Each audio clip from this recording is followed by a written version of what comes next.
Hey everyone, and welcome to another video. Tonight we have 13 stories. I hope you all enjoy them. If you do, please be sure to drop a like rating. Of course, only drop a like if you genuinely enjoy the video. Subscribing if you are new is also very much appreciated, as I post content just like this all of the time.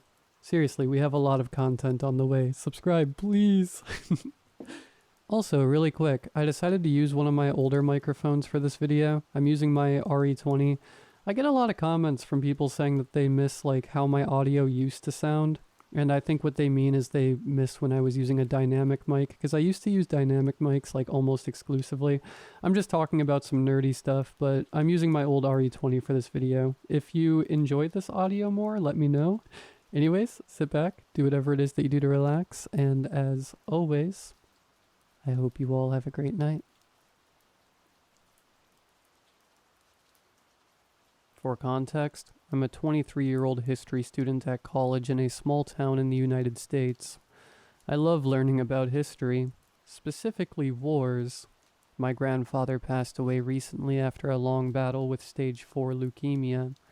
He and I were very close. He would tell me stories about his combat experiences in Vietnam. A few days later, I received a package from his estate. Dear Mr. Thompson, enclosed are a few items your grandfather wanted you to have. I opened the package to reveal a leather-bound journal and a World War I era dog tag. I opened the letter accompanying the items. Jack, this is something I never told you for your own good. Grandpa. I took a deep breath and opened the journal. Journal of Private James Holden, 2nd Battalion, Western Front. October 5th, 1917. They say the war will end soon. I've heard that lie before, but I write it here for the sake of hope. The trench is the same as always, mud up to our knees, rats growing fat on the dead, and the constant stench of decay. Tonight the fog rolled in thicker than I've ever seen. Corporal Davies swears he saw something moving out in no man's land. We laughed it off, but he wouldn't let it go. I don't blame him. The silence feels wrong. Even the guns seem hesitant. October 16th, 1917. Something happened. I can hardly hold the pen. My hands are shaking so badly. Willoughby, young lad, barely out of training, vanished during the night. He was on watch with me when he suddenly dropped his rifle and climbed out of the trench. He said nothing, just disappeared into the fog. We called after him, but he didn't respond. Hours later, he came back. Only it wasn't him. Not really. His uniform was torn, and his skin was gray as ash. When he smiled, it wasn't a man's smile. It was too wide, too unnatural. We shot him. God help us, we had no choice. But even after the bullets, he kept moving. It took a bayonet through the chest to stop him. We buried him just before dawn. No prayers, no ceremony. None of us could look at the grave for long. October 19th, 1917. The whispers started last night. I thought it was the wind at first, but no, it's voices. Davies claims they're speaking to him, calling his name. He says he can hear his mother's voice, telling him to come home. I told him it's the war playing tricks, but I'm not so sure. I heard something too. My sister, Mary, who died years ago. The men are on edge. Some won't speak. Others won't sleep. I fear what tonight will bring. October 24th, 1917. We are cursed. There's no other word for it. Davies tried to leave. We found him at the edge of the trench, staring into the fog. He fought us when we pulled him back, screaming about the light and the voices. It took 3 of us to restrain him. By morning he was dead. His body was cold as ice. His skin pale as death itself. We buried him next to Willoughby. The whispers grow louder. I swear I saw shapes moving in the mist, but every time I look, they vanished. October 29th, 1917. Another one gone. Pritchard this time. He walked into the fog like Willoughby did. When we found his body, it was covered in frost. The whispers are constant now. They call my name. They laugh. I dreamt of my family last night. They were standing in no man's land, their faces twisted into horrible smiles. I woke up screaming. The fog doesn't lift anymore. Day and night, it surrounds us. I've stopped counting how many men we've lost. October 30th, 1917. No one is left. Only me. The trench is silent, save for the whispers. They're louder than ever, and now they're inside my head. I see the faces of the men who died, their hollow eyes watching me from the mist. I don't know how long I can hold out. My hands are numb. My breath fogs in the air. The cold seeps into my bones. They're calling me. I think I'll go. I closed the journal, my eyes dilated and breathing rapid as my heart nearly burst from my chest. It shouldn't have been possible. It didn't make any sense. I made my way to the window to look outside. There was a heavy fog rolling in, usual for this time of year. My eyes looked around, then widened when I saw something that made my blood run cold. It was Grandpa, standing there in his combat uniform with a too-wide smile on his face. His skin was gray and he was mouthing something. I could just barely make it out through the fog. Join me.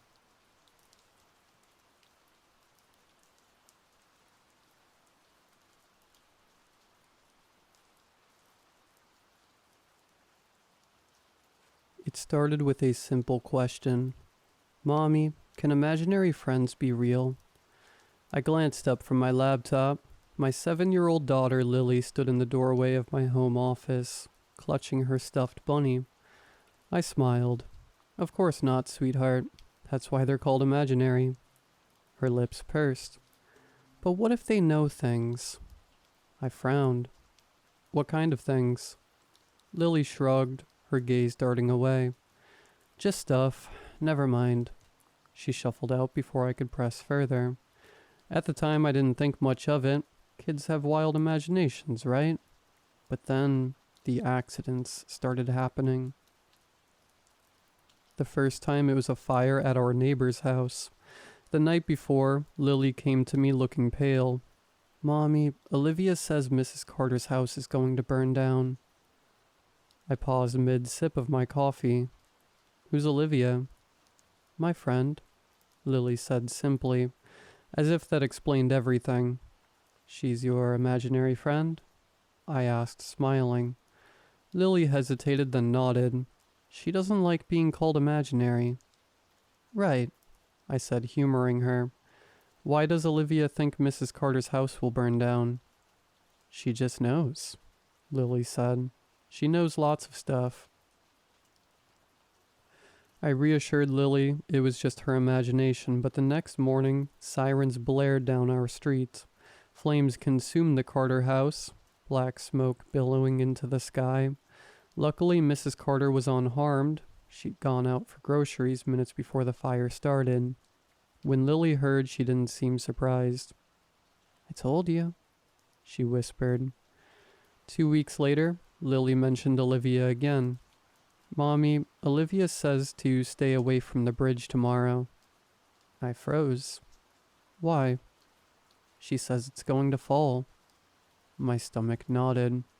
The bridge was part of my daily commute. Lily, that's not funny.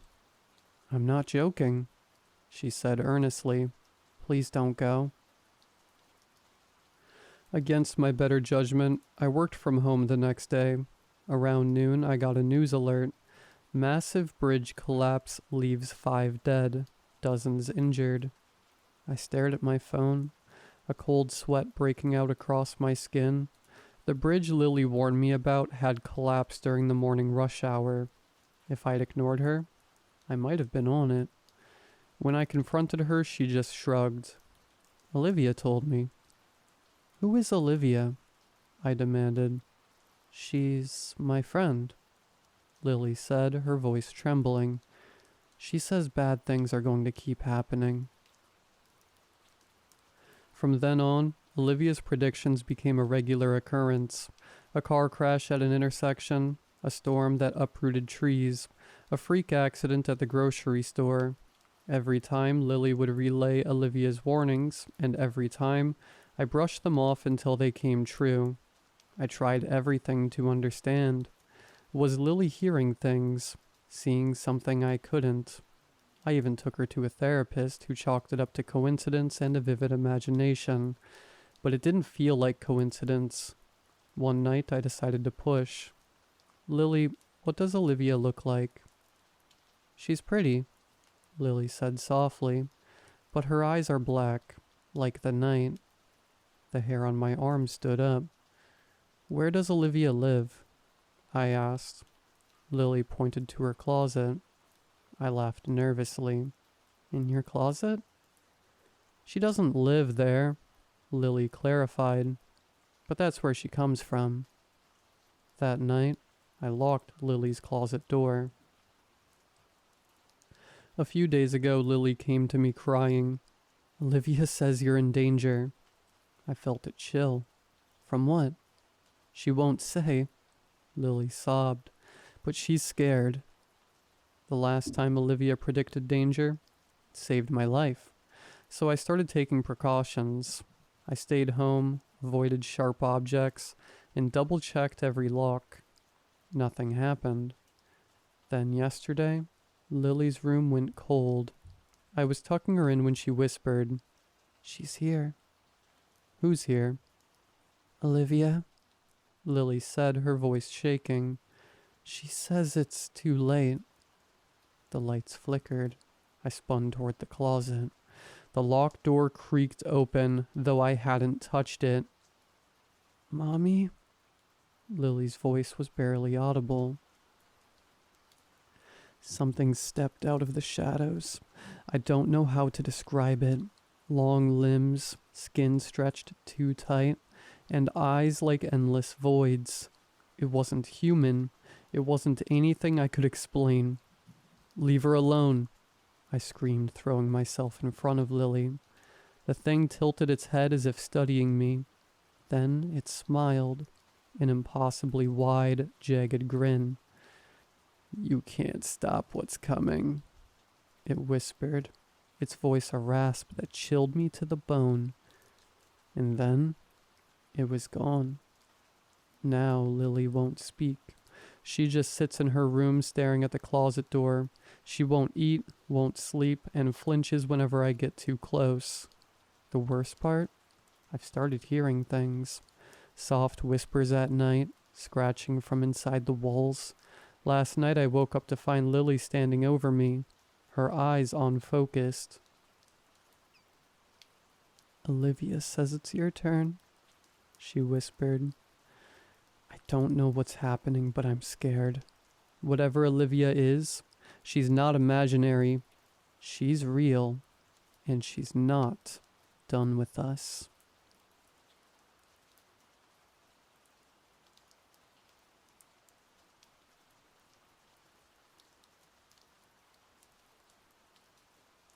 Attention, the library will be closing in 15 minutes. The voice coming from the building speaker startled me a few hours into my uninterrupted studying in the library's silent area. I glanced at the clock on the wall, only to realize that hours of screen time had made me lightheaded and caused everything over 2 feet away from me to look blurry. Regardless of the library closing, I took this as a sign that I should probably wrap it up for the night. Besides, after snapping out of focus, I noticed the airflow in the library had at some point shut off, ending the comforting hum of the vents above. I liked the silence of the library, but without the vents running, it was almost too quiet. I packed up my computer and notepad, trying not to disturb the other sleep-deprived students around me. I had been studying in this same area nearly every Friday since the beginning of the semester, and it was clearly becoming more popular as midterms approached. Even I found myself staying later and later each week. It was easy to focus there, and I wish I had spent more time there during my first year. As I wandered towards the main doors of the library, I smiled to myself when I saw a committed gathering of students in one of the dimly lit conference rooms. Clearly engrossed in whatever they were studying, and likely to stay there until security threatened to carry them out. I wasn't feeling great about the next day's differential equations midterm, but historical class averages for Math 235 told me that was a common student experience. When I received my midterm grade the following week, I realized I should have been a little more worried. Sure, a 68% average isn't great, but the bright red 33 out of 60 scrawled under my name on the return test was considerably worse. How'd you do? I looked up at Harrison's curious expression, his tone telling me that he didn't do so well either. Not great. You? I responded, offering my test in exchange for his. He silently handed his over, and I felt a bit better after reading his 31 out of 60. Well, at least neither of us failed. Considering that I still don't even know what question 3 was asking, I'd say that's pretty good. I laughed at Harrison's optimism as I handed his test back. I didn't love this class, but at least I had someone to struggle through it with. As we gathered our things and left the lecture hall, I asked what he'd been up to this weekend. Just catching up on work. I might try to go to that mid-semester club night I keep hearing about on Saturday, but tickets are so expensive I can't decide if it'll be worth it. You? Same. Too much going on to do anything interesting. Ain't that the truth? Well, enjoy what you can. And for what it's worth, have a good weekend, Eliza. With that, he zipped up his coat and headed out into the chilly fall air. I gave him a mock salute and headed out in the opposite direction, taking a detour to Timmy's before heading to the library. Attention, the library will be closing in 15 minutes. For the second Friday in a row, the voice startled me out of my study stupor. I was sure I'd get used to it as my late nights continued, especially since my current grades were motivating me to really pick it up before finals. Once again, I noticed the eeriness of the completely silent study room and absent-mindedly wondered when exactly the vents turned off. I figured it was a good thing that I was so focused on my work that I completely tuned out my surroundings, trying to shake off my screen-induced dizziness. I started to exit the library, looking for a garbage bin to toss out my long, empty Tim's cup on my way out. I spotted one around the corner from the water fountain, right outside one of the occupied conference rooms. As I made my way over, I recognized the group of students I had been huddled around the room's table the previous week. Throwing out my garbage, I realized they were considerably older than me, closer to the age I'd expect most professors or possibly mature PhD students to be. I guess I had just assumed everyone in the building past 11 p.m. would be undergraduates fighting for their academic lives. I saw through the glass walls of the conference room that all 3 windows were open, and I wondered how the room could still feel too hot at the end of October. Glancing at the room's booking schedule, I saw that it was reserved every Friday from 10 p.m. to midnight for Anonymous. Hey, can I help you? I jumped, turning to look at the demanding voice behind me. It had come from a middle-aged man who I hadn't noticed walking up behind me. Man, was he quiet. Oh, I was just reading the room schedule. I started to walk away from the door when I heard him again. What's your name? He commanded. I didn't appreciate his question. It was dark out. He was at least 6 feet tall, definitely looked stronger than me, and I was well aware of how dangerous campus can be to young female students at night. I don't need to tell you that, I retorted, barely turning around to face him. "If you're going to peer into my group's private session, I want to know your name," he snarled. At this point, I was starting to get annoyed. "Dude, this library is open to the entire university. If you want somewhere private, go somewhere else. I was literally just reading the schedule." I could see him starting to reply, but I turned and put my headphones on before he could say anything. Some people think they're so important. The next Friday, I found myself squinting at the clock multiple times before 11:30 p.m. I cursed previous generations for developing technology. I'm sure I wouldn't feel so dizzy and nauseous if I could study from regular paper every day, instead of staring at a computer. I had finished all my midterms for the semester, but I needed to make sure I didn't fall behind over the next month and a half before finals. So I turned to Google in search of quick remedies for dizziness and nausea. I rolled my eyes at the typical fear-mongering that greeted me on the first website I clicked on. I scrolled past multiple links warning me about the increase in patients suffering from coronary artery disease in Canada, and number of surgeries for CAD seeing exponential growth, and saw recommendations for various prescriptions. I figured it would be too much trouble to get a prescription, and besides, I wouldn't even get the pills for another few weeks. So I settled on stopping to fill up my water bottle on my way out. I sighed when I remembered the most convenient water fountain was located right by Mr. What's-Your-Name's booked room. But I needed water, and as I had told him the week before, the library doesn't belong to him. Also, I might be able to avoid him seeing me, as the fountain was around the corner from the glass doors of the room. I left my study area right at past, noticing a couple of the sparse students around me rubbing their eyes or laying down on their desks for a break, and headed in the direction of the conference room. I bent over to take my water bottle out of my backpack and felt a rush of lightheadedness. Taking a deep breath, I took a moment to close my eyes and lean against the wall beside the water fountain. I could hear hushed voices traveling through the wall from the group inside. "System, blockages, transmitted." My head felt better and my vision was no longer blurry, but hearing those few words made me curious about whatever Mr. What's-Your-Name was being so pretentious about. I admit, our encounter was still annoying me, so I figured a bit of eavesdropping could be my way of secretly getting back at him. I turned my head and laid my ear directly against the wall. Increasing subject, cabbage, implantation, high recovery rate. Cabbage?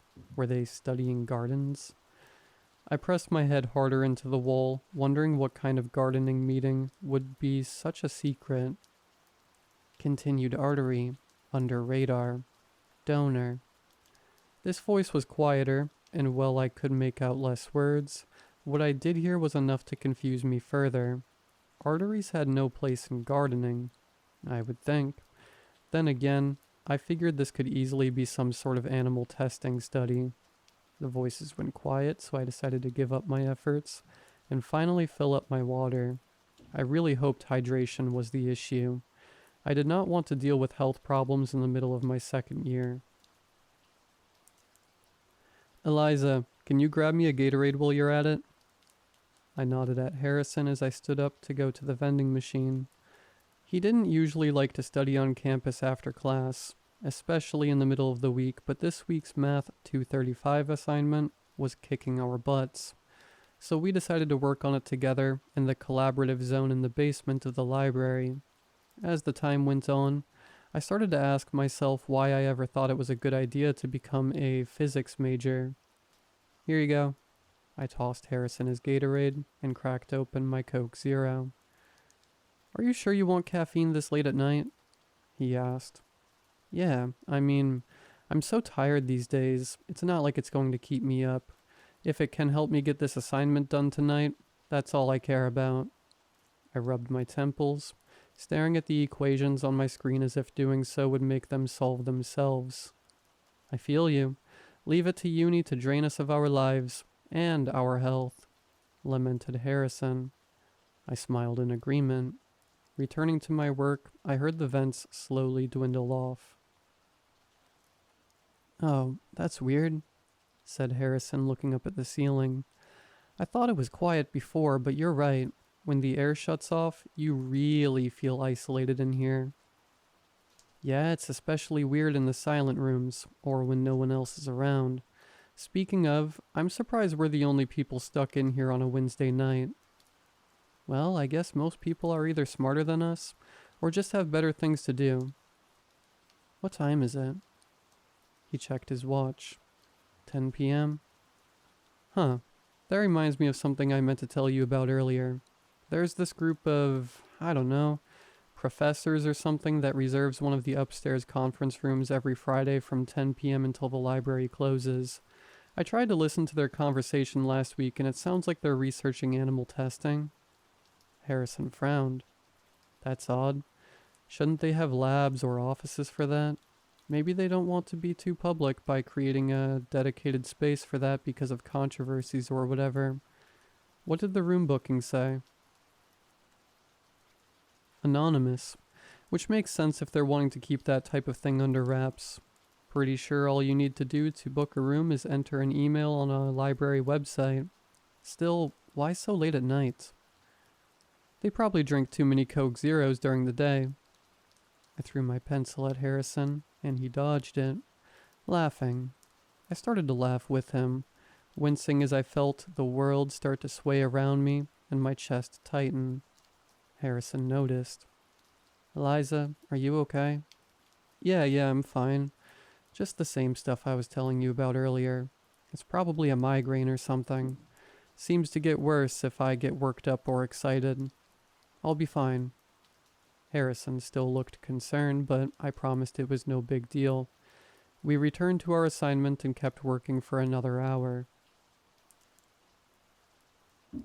2 days later, I found myself struggling to get through any work during my usual nighttime silent study, despite being fully stocked with water, electrolytes, and anti-nausea medication.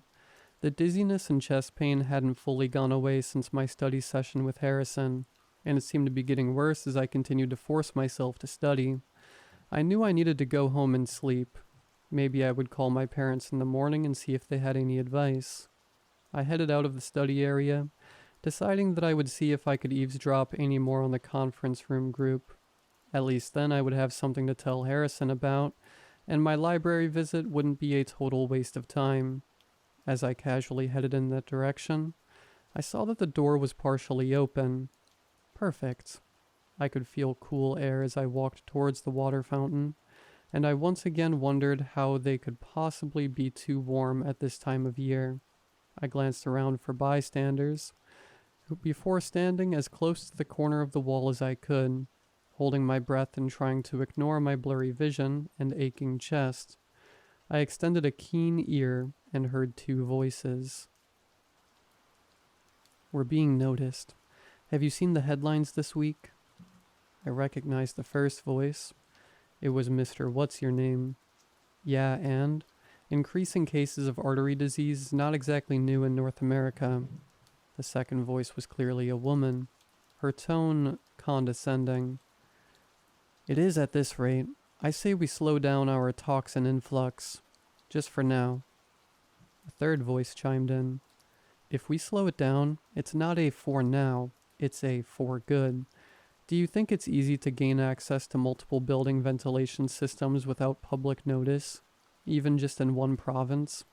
Even with our funding, I don't think I can swing it again if we don't continue producing patients at our current rate. We have access for the next month, and if our output doesn't keep up, they won't renew our contract." The first voice piped in again as I felt my chest pain sharpen. I figured I should really go home, but was so intrigued by what I was hearing, and I doubted I would get better any faster there anyways. I tuned back in and kept listening. "Operate on each patient under our agreement, but I'm not confident that we're going unnoticed. Speaking of output, are there any updates for the post-surgery results? Have the devices been recognized yet?" He was answered by yet another voice. So far, no. Over the past month, we've received 4 positive health signals from our transmitters, all from patients who had been operated on within the past 3.5 months. My estimation of 3 months was generally correct for the transmitter's in vivo data collection. It's fighting the toxin as expected, and all 4 patients passed every screening as predicted by the transmitter. Our outcome was at least 90% of our anticipated value in all cases, with the quality of harvested organs meeting or exceeding our expectations, and autopsy results showed little negative side effects from the transmitter. I heard the woman speak again. See, if our donor output continues to be this successful, we'll be okay with the rise in cases making the news. I'm sure we'll continue to receive funding and possibly extra protection if this keeps up. They won't allow the public image of our healthcare system to turn. Continue the ventilation pump, surgery intake, and transmitter distribution as normal. Now, can you bring up the autopsy results? My heart was racing, trying to figure out everything I had heard. I wiped my hands on my jeans, suddenly noticing how clammy they were. Toxins, artery disease, surgery.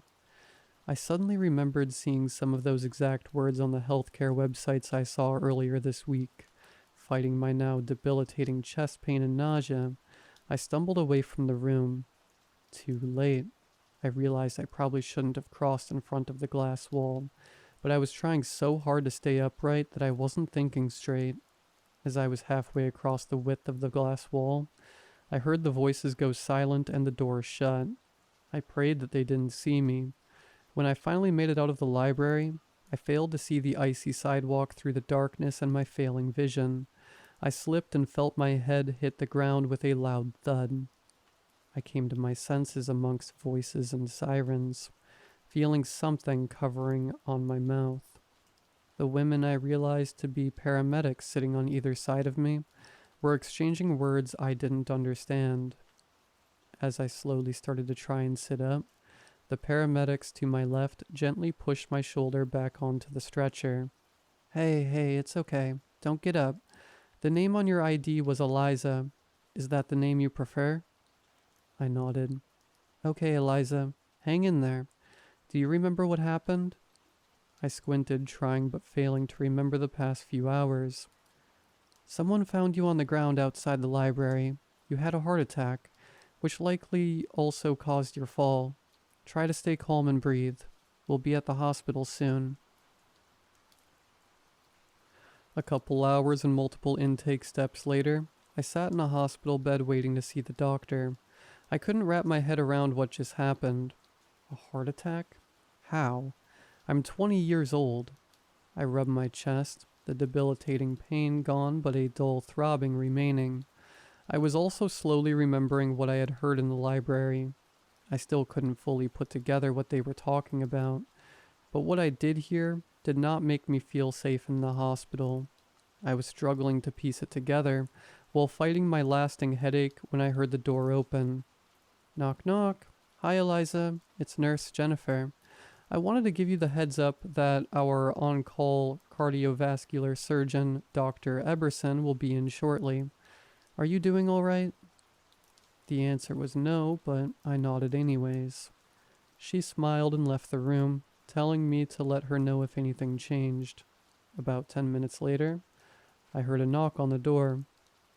Eliza? The door opened. I'm Dr. Eberson. I was expecting to see you here after seeing the state you were in leaving the library earlier. No, it couldn't be. I looked up to see Mr. What's-Your-Name. The shock probably showed in my face, as he smirked and gave a small chuckle. I opened my mouth to speak, but I didn't know where to start. Dr. Eberson continued, looking down at his chart. It looks like you suffered a small heart attack due to blocked arteries. We'll be performing a coronary artery bypass grafting on you, which should resolve the problem. After the surgery, it is vital that you stay in good health through diet and exercise to prevent this issue from happening again. Do you understand? I managed to get my voice back. No. Excuse me? No, I don't want the surgery. I don't consent. Dr. Eberson looked briefly annoyed. That isn't an option. You need this surgery or your next heart attack could be fatal. I know you don't want that. He paused, his expression hardening. And don't pull that consent BS on me. You and I both know that your idea of bodily autonomy is worthless. He was right. I stared at my hands, feeling entirely defeated. I still didn't understand what I had heard earlier, but I heard enough to know that whatever they were discussing, it had something to do with patients in the healthcare system. I couldn't trust anyone in this hospital to help me. I was completely powerless. Good. You'll be having the surgery later today. And Eliza, he said, prompting me to look up. Whatever you heard, or whatever you think you heard, remember, the people making these decisions are experts in what they do and why they do it. It may seem like a big deal to you, but some things are done for the greater good. He left, closing the door behind him. I felt all my hope leave the room with him. It has been just over 4 months since my surgery. I feel like my body isn't my own. There's something foreign about it now. Every part of me wants to fix it, but if there's one thing I do know, it's that I cannot go see a doctor. Who could I go to? The conversation I heard in the library that day constantly rings through my head, and I wonder what part I now unwillingly play in their plan. However, I have managed to gain back some control in my life. As it turns out, 1,000 calories per day, 1 to 2 hours of cardio daily, and splurging every weekend with a fifth of vodka is enough to keep me barely alive. Positive health signals were received at 3 months, said the voice in the room. Staying healthy is vital, said Dr. Eberson. As long as I can remember those words, I will continue to do the opposite. It seems to have worked so far. Sometimes I still visit the library, and I worry every time I see a student rub their eyes.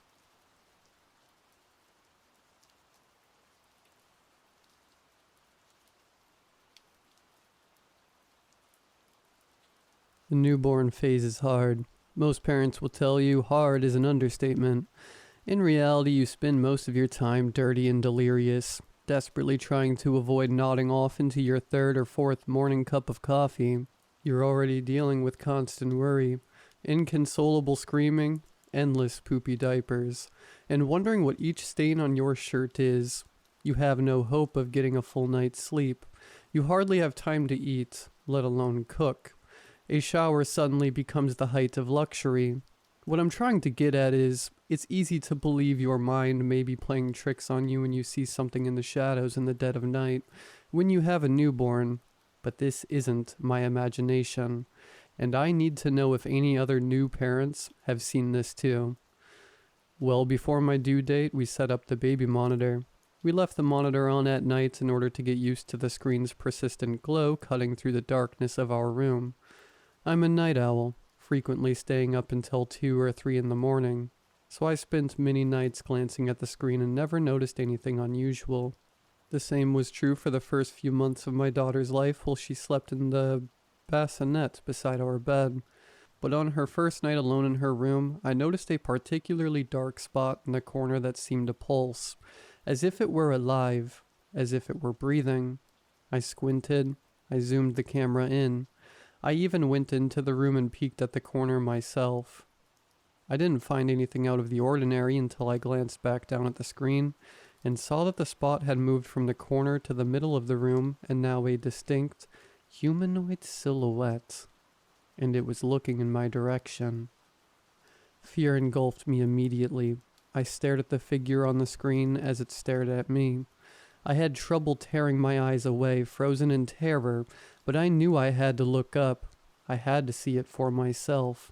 But when I looked up, nothing was there.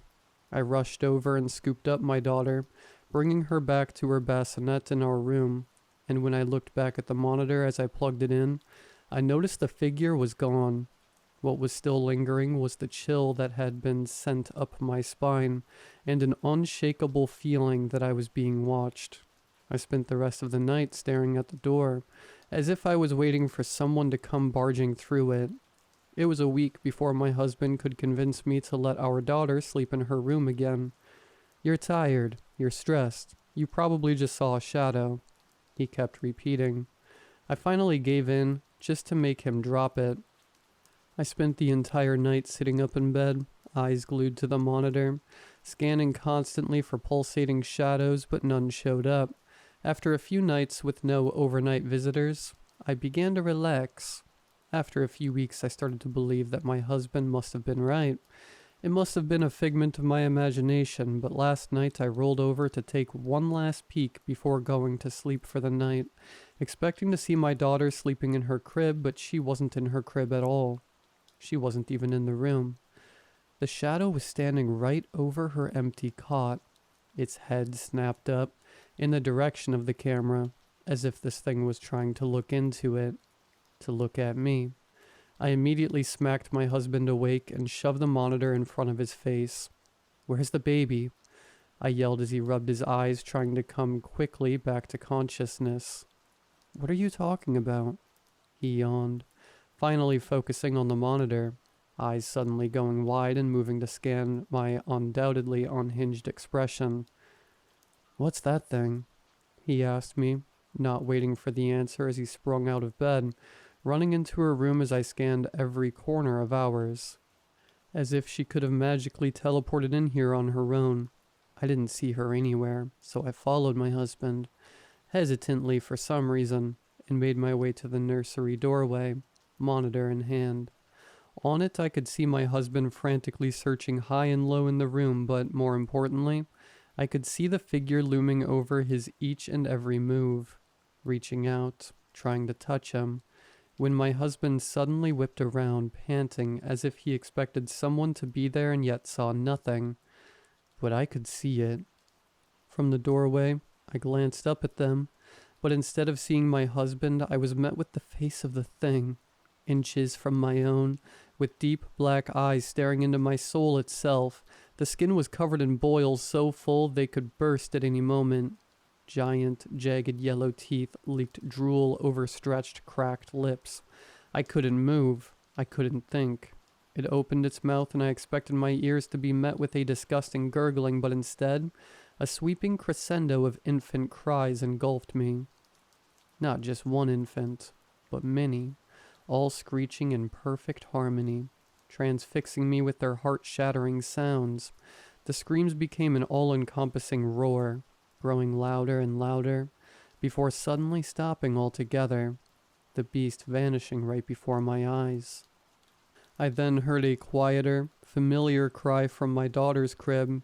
She lay there, squirming a bit, beginning to fuss, and my husband and I exchanged confused looks before he picked her up and brought her back to our room. I don't think I'll ever be letting her sleep in that room again. The thing that's really bothering me, though, is that something feels just the slightest bit off about my daughter, like she's changed in some way. Has anyone ever encountered a monster like this?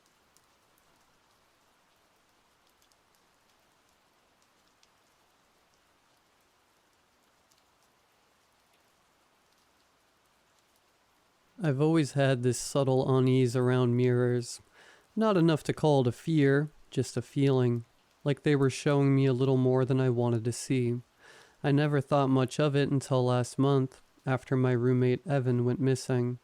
Evan and I weren't best friends or anything, but he was a good guy, reliable, the kind of person you'd notice missing right away because he was always there, in the kitchen making tea, playing music in his room, calling out, "You need anything?" whenever he went to the store. One morning, he was gone. At first, I didn't think much of it. He'd mentioned being stressed with work and needing some space, but then hours turned into days. His bed was made. His keys, wallet, and phone were still on the counter. Even the mug of tea he'd brewed the night before was sitting cold and untouched in the sink. The police came, asked their questions, and left without much to say. People leave. the officer said, shrugging like it was the most normal thing in the world. Sometimes there's no reason. But Evan wouldn't have left. Not like that. For the first week, the apartment felt unbearable. It wasn't just the silence, it was the emptiness. Without Evan's presence, the place felt massive and hollow, like a space too big for me alone. I started leaving lights on in every room, the TV playing softly in the background. It helped, at least until I noticed the mirror. There's this little mirror in the hallway, cheap and barely big enough to check your hair in. I'd walked past it 1,000 times without ever noticing it, but one night I glanced at it as I walked by and saw something that stopped me cold. My reflection didn't move. I turned my head toward the living room, but my reflection stayed perfectly still, staring straight ahead. It was just a split second, but it was enough to send a chill down my spine. I stopped, turned back, and leaned in closer. My reflection stared back, moving as it should, every detail perfectly normal. I laughed at myself, brushing it off as exhaustion or maybe some trick of the light, but I couldn't shake it. The next time it happened, I was brushing my teeth in the bathroom. I looked up at the mirror and my reflection smiled at me. I wasn't smiling. The grin was wide and wrong, stretching just a little too far. My heart jumped into my throat. I dropped the toothbrush, stumbled back, and when I looked again, everything was fine. Normal. Just my tired face staring back at me.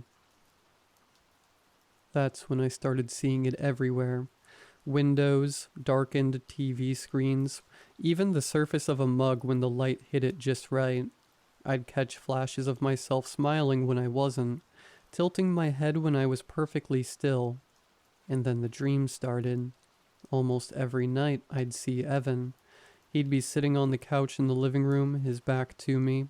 His head would tilt slightly to the side as if he were listening to something just out of reach. "Evan?" I'd whisper, though my throat always felt tight and dry in the dream. He would turn slowly, and I'd wish he hadn't. It looked like Evan, but his face was off. His skin was too pale. His features stretched like they'd been pulled too tight over his skull. His eyes were the worst, empty and wide, staring at me without really seeing me. "They're watching," he said one night, his voice flat and hollow. "Through the glass. Don't trust what you see." I woke up drenched in sweat, his voice still echoing in my ears. After that, I couldn't handle the mirrors anymore. I threw blankets and towels over all of them, anything to keep from seeing my own face, but it didn't help. I'd still catch glimpses out of the corner of my eye, reflections where they shouldn't have been, always watching. A few nights ago I found a note tucked under my bedroom door. "Stop looking. It's not you." It was written in my handwriting. That night I heard noises coming from Evan's room. It started as soft scratching, like nails on wood, and grew louder until it sounded like something was being dragged across the walls. "Evan?" I called out, my voice barely a whisper.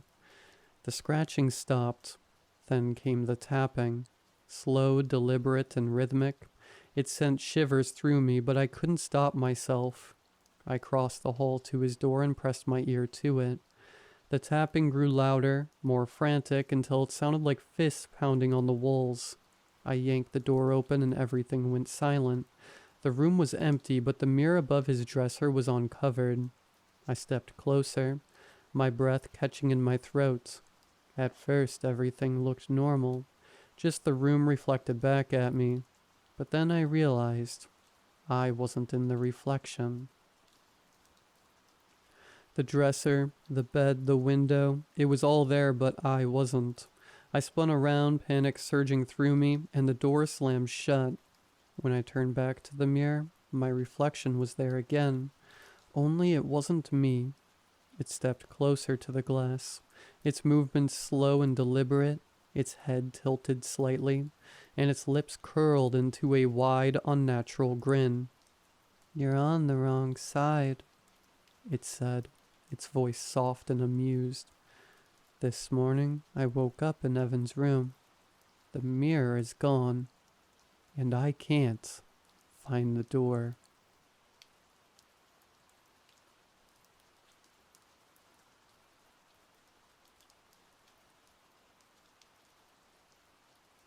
It started out like a scene from some dreamy romantic movie. I was in the cereal aisle, reaching for the last box of Cinnamon Toast Crunch, and her hand brushed mine as she reached for it too. I looked up to find myself staring into the warmest brown eyes I'd ever seen. She laughed, the sound soft and musical, and said, "Guess we've got the same taste." She had this easygoing confidence, like she wasn't a stranger but someone I'd known forever. Her name was Kate. She was beautiful in that effortless way, with a quick smile and this energy that seemed to light up the air around her. Over coffee, I learned she was smart, funny, with a way of looking right at you like you were the only person in the room. That day led to a second date, and a third, until days turned into weeks and I was hooked. She had a mysterious edge, though, something she didn't fully reveal. It was in the way she talked about her family, this tight-knit group of women who lived on a homestead tucked deep in the woods. "It's like a haven," she said. "No noise, no distractions, just peace." She smiled, but her eyes had this far-off look, like she was seeing something I couldn't. Then one night, she asked me to visit the homestead with her. She wanted me to see her world, as she put it. I didn't hesitate. I would have followed her anywhere. The drive was longer than I expected, and the forest seemed to close in tighter around us the further we went. We finally turned down a dirt road that snaked through dense trees, branches scraping against the car windows. It was almost dark when we reached the homestead, a cluster of cabins that seemed to appear out of nowhere, nestled deep in the woods of the trees. I'd expected some idyllic little village, but this place felt wrong, oppressive, like the air was thick with something unseen. Women stood in front of their cabins, watching as we pulled in, their expressions unreadable. Kate led me inside one of the larger cabins, handed me a cup of tea. I took a sip, but it tasted strange, metallic, and bitter. The room spun, my vision blurred, and the last thing I saw was Kate's face, her smile melting into a cold, unfeeling stare. When I woke, I was laying on a cold, damp stone floor. My wrists were bound behind my back, my head pounding as I tried to focus. The room was dark, the air thick with the smell of mold and something metallic, something like blood. I struggled, called out, but my voice echoed back hollow and empty. Then I heard a low, rattling breath from somewhere nearby. "Quiet. Don't draw attention to yourself," came a voice barely more than a whisper. I twisted, straining to see it, and finally spotted him. A man slumped in the corner, his face battered and bruised, his eyes hollow with terror.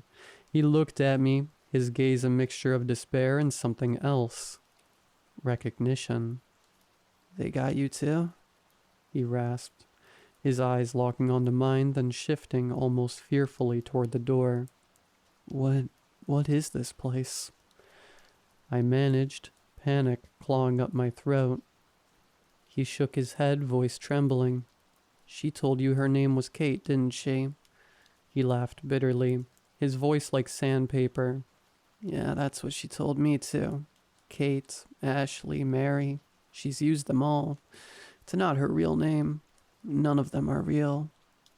A chill crept up my spine. I tried to argue, to defend her, but his eyes held a look that crushed every word before it formed.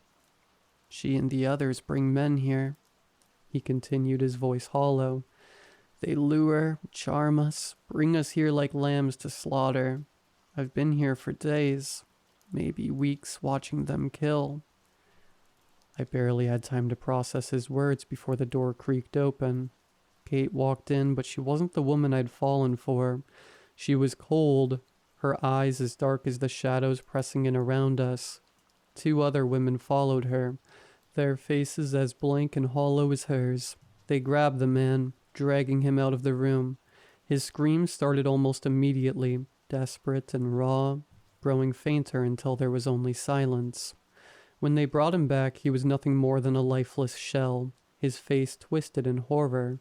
I felt bile rise in my throat as I looked away, fighting down the panic, trying to keep control. Hours passed, maybe days. I barely ate, barely slept, every sound from above making me flinch, my mind unraveling as I waited for them to come back for me. I thought about my family, my friends, anyone who might notice I was gone, but the days kept dragging on and my hope was slipping away. Then one night, a new prisoner arrived, a man no older than me, his eyes darting around like a trapped animal. I watched him, hoping he had a plan, but he was as lost as I was. And then one night he snapped. I watched as he managed to loosen his bindings and dashed for the door, his footsteps frantic as he bolted down the hall. I heard him shout as he made it to the clearing outside, followed by a single, echoing gunshot. His body hit the ground with a dull, final thud. And then there was silence. I'd given up. There was no hope, no escape. I was weak, broken, waiting for the inevitable. But then in a desperate flash, I remembered my smartwatch. I must have triggered the emergency alert when I'd thrashed against my restraints. It was a long shot, but it was all I had.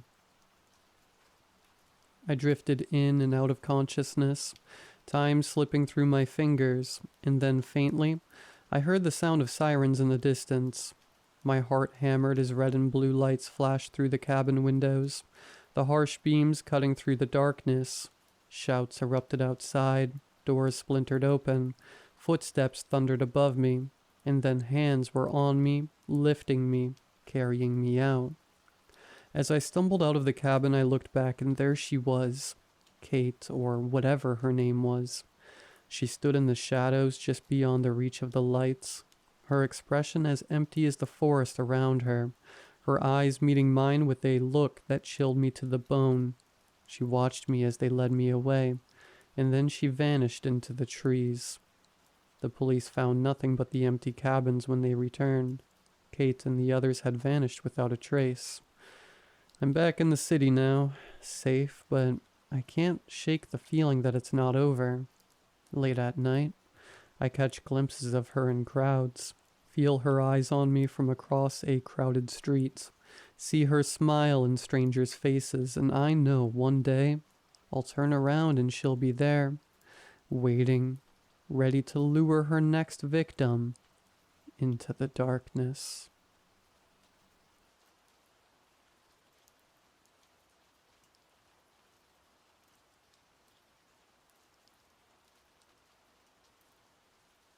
I think I was about 7 or 8 at the time when this occurred.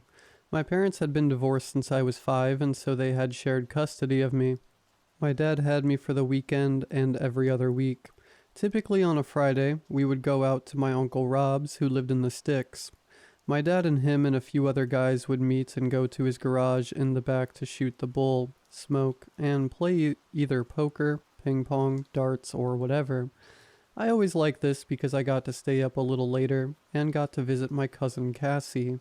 Plus we went to Blockbuster and he let me rent a couple of movies, get a couple of Reese's peanut butter cups, and we had Mickey D's for dinner on the way up. We made the 45-minute drive out into the boonies, and I got excited when Dad drove up the long driveway and I could see the dim amber glow of Uncle Rob's porch light. We parked next to 2 other pickup trucks, and I immediately got out with my Blockbuster sack of Reese's and 2 movies, rushed to the door, and rang the doorbell. My dad was just coming up the steps of the porch when my cousin Cassie greeted us and let us in. I hugged her and went to bear hug Uncle Rob as he kneeled down to greet me. "Ah, you're getting big, Mikey.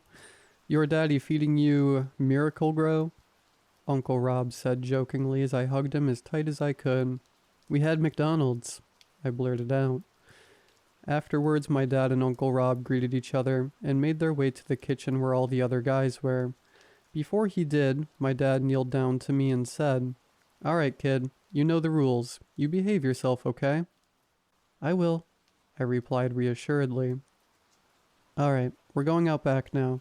Remember, the two-way by the back door. I will, I repeated. My dad and the guys made their way out the back door and towards the garage. Cassie and I made our way into the living room, and I gave her one of the Reese's and the movies. What do you want to watch first? Teenage Mutant Ninja Turtles or Aladdin? I asked, presenting the VHS covers to her.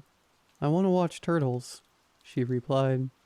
I then handed her the movie, and she went to go turn the TV on and put the movies in the VCR.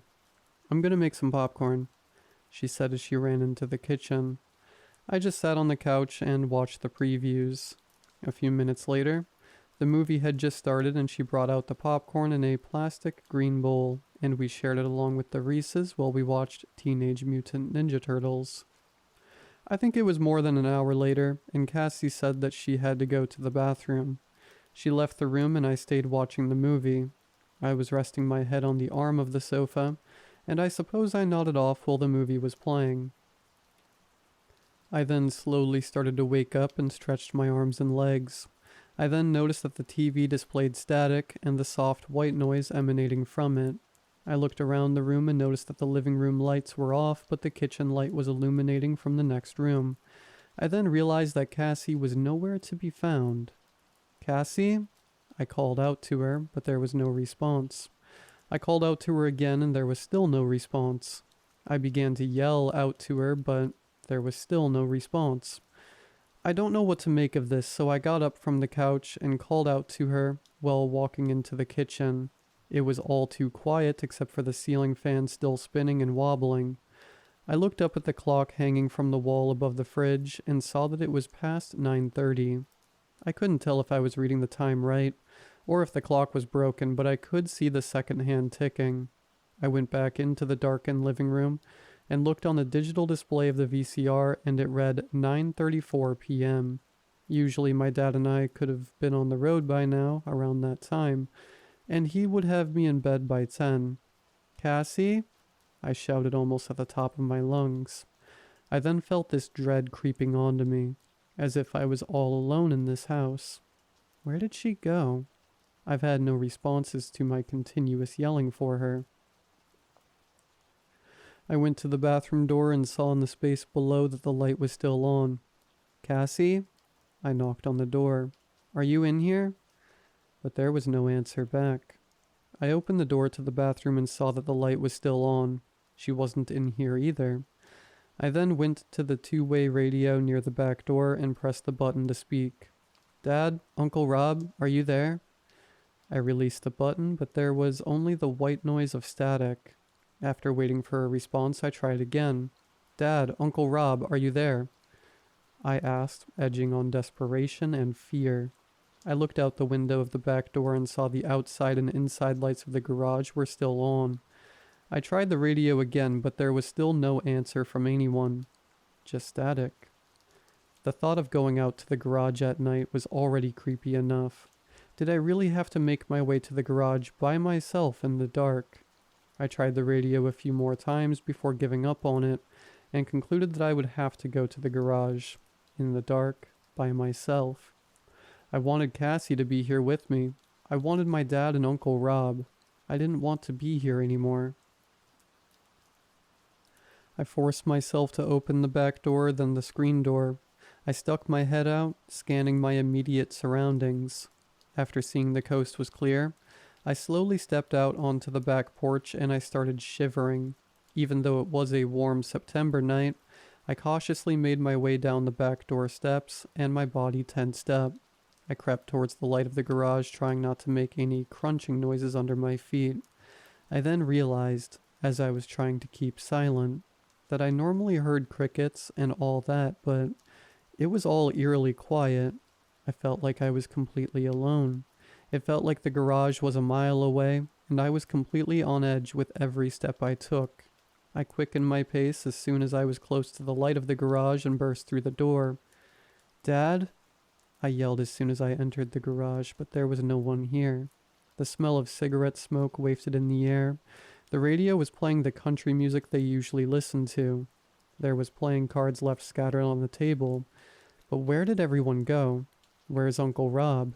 Dad, where is everyone? The dread started to creep more into me, and I swear I was just about to panic. Suddenly, I heard the muffled, distant noise of a gunshot echoing outside that broke my train of thoughts. Then another one, then several more, to where I got so scared that I ran back into the house as fast as I could and slammed the door behind me. I then heard a couple more gunshots, but then I heard a high-pitched shriek which made my blood run cold, and I turned to look outside the window, keeping my head low. I didn't see anything, but I could hear another distant shriek. I've never heard anything like this before. I had a feeling that it wasn't an owl or a deer or anything that I've heard out here on Uncle Rob's place. I then could hear some shouting, echoing. Dad? Uncle Rob? I searched for anything to appear in the garage's outside light, but several minutes passed and there was nothing. I then walked into the kitchen, lifted myself up on the sink, and looked out the window. I continued to look out into the darkness until I heard my name. Mikey! I heard a voice coming from outside. Mikey! It sounded like Uncle Rob. I was looking out to see if I could see him, but nothing came into view. A few minutes passed and I heard Uncle Rob calling my name again. Mikey! I was about to run outside to call back out to him until I saw a shadowy figure from a distance. I couldn't make out exactly what it looked like, but I could see it was a tall, lanky figure that lurched stiffly and so inhuman. I froze staring at this thing moving across the yard, twitching disgustingly, and I think I heard it hiss. I felt the hairs on the back of my neck sticking up. Mikey! It was Uncle Rob's voice, but this wasn't Uncle Rob that I was seeing out the window. It turned its head towards me, and I saw the eyeless face of a monster. I panicked and I fell onto the floor, struggling to get myself in a kitchen cabinet. I was able to hide in a cabinet where I had an angled but clear view of the kitchen window, and I watched the window through the crack of the slightly open cabinet door. I don't know how much time had passed, but nothing was happening, and I began to calm down. I was about to come out when I suddenly saw the monster's head appear at the window, and a cold shiver instantly went up my spine and the hairs stood back up again. It pressed its hideous, pale, eyeless face against the glass and slid its face around as if trying to get a better view inside. The face looked almost horse-like, but the muzzle was shorter and gaunt. It bared its teeth, but I don't think it had any lips or anything that would hide them. Its nostrils flared and would leave fogged spots that quickly dissipated on the windows. Mikey! It barely moved its mouth to speak, using Uncle Rob's exact voice. Mikey! The sound of Uncle Rob's voice coupled with its grotesque face had me totally unsettled. Why did it sound like Uncle Rob? Let me in, Mikey! Oh, hell no. There was no way I was leaving this cabinet to let that creature in. Suddenly I heard a couple of gunshots ringing out, along with some men yelling. The creature let out a shriek as it fled away from the window. As soon as I heard it shriek, I almost vomited. How can something like this exist? Why was it here? Also, how did it know my name? Soon the shrieking faded away in the distance and a couple of the men shouting to each other whilst I still hid in the cabinet. Moments later, I heard the back door fly open and my dad's voice calling. Michael, he called out. Michael, where are you? He sounded frantic.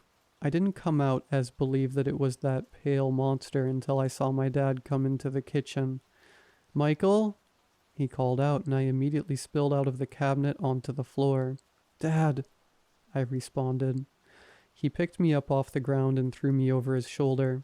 We gotta go, Michael, he said with a panic that I've never heard before in his voice. He carried me out the front door and to his pickup, where he opened the driver's side and actually threw me in onto the passenger's side as he hopped in and started the truck. We peeled out of the driveway and sped off onto the dirt road. Dad, what's going on? I started to cry. I'll tell you later. We need to get out of here first. His eyes never left the road. All I did was held my arms and cried as my dad was driving us out. Some time later, we were back on the smooth paved road heading home, and everything started to calm down at that point. Dad turned his head to look behind him, and he let out a sigh of relief. He turned to me and asked, "You okay, Mikey?" His voice now took on a calmer and fatherly tone. "What's happening? What was that monster?" I sniffled, waiting an explanation. My dad turned to look at the road and shook his head. "I don't know, Mikey." He said in a tone that unsettled me once again. "I don't know. All I knew was that I had to get you out of there." "What about Cassie?" I inquired. "Uncle Rob's gonna take care of her. He told me to get you out of there while he and everyone else hunted that thing down." He replied, "Did you see her?" I prodded more. "No, can't say that I had. I'm sure she's safe, Mikey." He assured me, but I was still worried. We had driven so many miles down the road, and we started to see the lights from the town that we're returning to. "Listen," my dad broke the silence, which made me jump a little. "For now, don't tell your mom what happened. I'll do that. We called the police a while ago, and they should be on their way to help out Uncle Rob. I'm sure we'll hear from them tomorrow, okay?" "Okay," I replied, still worrying about Cassie and Uncle Rob. There was not a word said between us on the rest of the drive home.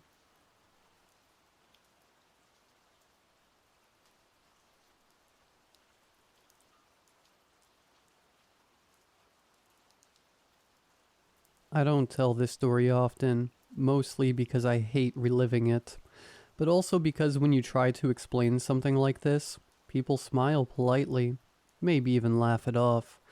But I know what I heard. I know what I saw. And God help me, I know what's still out there. It was late October when Eric and I decided to go camping in Blackwood Forest. We wanted to get away. No phones, no city noise, just miles of trees and sky. Blackwood had a reputation for being remote, untouched, and other things, though we didn't pay much attention to the stories. Stories about strange disappearances and voices were just campfire fodder, or so we thought. The hike in was uneventful, beautiful even. The trail wove between towering pines that stretched like ancient sentinels toward the sky, their branches forming a canopy that muted the sunlight. By the time we found a clearing and pitched our tent, the world was steeped in twilight. Everything was bathed in this eerie orange glow, the kind that makes shadows seem longer and darker than they should be. We built a fire, drank a couple of beers, and talked about nothing important. It was quiet, too quiet. At first we chalked it up to the forest being remote, but looking back, the stillness was unnatural. No rustling leaves, no distant owl calls, just the crackle of the fire and our own voices. As night fell, the silence seemed to thicken, pressing in around us. It was the kind of quiet that makes you hyper-aware of every sound. Your breathing, the occasional pop of a log in the fire. When we crawled into the tent, I remember saying something like, "At least it's peaceful," but Eric didn't respond. He just stared into the trees, his face pale as snow. I should have asked him what he saw. I woke up hours later to the sound of footsteps. At first I thought it was Eric moving around, but then I realized the steps were outside the tent. Slow, deliberate, crunching through the dead leaves. They circled us, pausing every so often before resuming their measured pace. I lay there, my pulse pounding in my ears, trying to convince myself it was just an animal. A deer, maybe. A fox. But then the steps stopped, and something spoke. "Jonathan, Eric." It wasn't loud, but the voice carried, slipping through the tent walls like smoke. It was soft and sing-song, the way you might call to a child who was lost. I froze, my mouth went dry, and for a second I convinced myself I'd imagined it. But then Eric whispered, "You heard that, right?" I nodded, though he couldn't see me in the dark. The voice came again, closer this time. "Come out and play." There was a lilting quality to the words, like it was enjoying itself. I wanted to move, to grab the flashlight, to do something, but my body wouldn't obey. My skin prickled, every instinct screaming that whatever was out there wasn't human. Then the scratching started. It was faint at first, a soft drag of nails against fabric. It started low near the base of the tent, then traveled upward, slow and deliberate. The sound was maddening, like whoever or whatever it was wanted us to know it was there. Eric grabbed the flashlight, his hand trembling so badly the beam wobbled across the tent walls. "We've got to go," he whispered, his voice shaking. "No," I hissed back. "We don't know what's out there." He didn't answer. He just unzipped the tent in one frantic motion, and before I could stop him, he was gone, the flashlight bouncing as he bolted into the darkness. For a second, I was paralyzed, caught between the safety of the tent and the terror of what lay outside. But then something slammed into the tent, hard enough to knock me sideways. The walls caved inward, and I scrambled out, my breath hitching as I hit the cold night air. The forest was a maze of shadows. The moon barely pierced the canopy, and the trees looked wrong. Their trunks were gnarled, their branches twisted into unnatural shapes, like skeletal hands reaching toward me. The air smelled sharp, metallic, like blood. I heard Eric screaming. It wasn't a normal scream. It was guttural, broken, the sound of someone being ripped apart. It came from deeper in the woods, and every instinct told me to run the other way, but I couldn't leave him. I took a step, then another. My legs shaking so badly I thought they'd give out. "Eric?" I called, my voice barely more than a whisper. The laughter started then. It was faint at first, low chuckle that seemed to come from everywhere, but it grew louder, more distorted until it was a chorus of voices, overlapping and echoing. Some were high-pitched and manic, others low and guttural, like growls. I turned, and that's when I saw it. At first it was just a shape in the darkness, a pale smudge against the black, but as it stepped into the moonlight, I felt my stomach drop. Its limbs were too long, its skin stretched tight over jagged bones. Its face was wrong. The eyes were hollow pits, and its mouth was an impossible grin, the teeth jagged and uneven. It tilted its head, watching me. Then it spoke. "Jonathan," it whispered, and the sound was like needles sliding into my brain. "Don't you want to see your friend?" I didn't think. I just ran. The forest seemed to shift around me, the trees bending and twisting, their roots clawing at my feet. The laughter followed, growing louder, closer until it was in my ears, in my head. I didn't look back, not even when I heard the heavy crunch of footsteps right behind me.